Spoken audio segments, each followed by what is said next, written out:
l'Église. Nous pensons qu'il y a les ministres ici, au sommet, et les disciples en dessous. Mais ce n'est pas comme ça. Nous sommes tous disciples, mais avec des fonctions différentes. Ce ne sont pas des positions, mais des fonctions dans l'Église.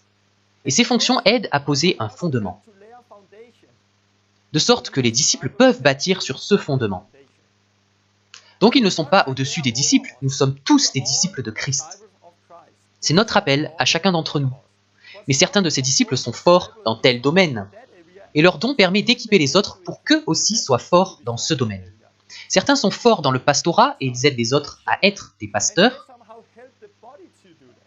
Par exemple, tous ne sont pas prophètes, mais tous peuvent prophétiser. Tous ne sont pas évangélistes, mais tous peuvent évangéliser. Tous ne sont pas enseignants, mais tous peuvent enseigner quelque chose aux autres. Tous ne sont pas pasteurs, mais tous peuvent montrer de l'amour et prendre soin des autres. Donc il ne faut pas penser « si je n'ai pas le don, alors je ne dois pas le faire ». J'ai entendu des gens dire « je n'ai pas le don de guérison, donc je ne peux pas guérir ». C'est comme dire « je ne suis pas enseignant, donc je ne peux rien enseigner ».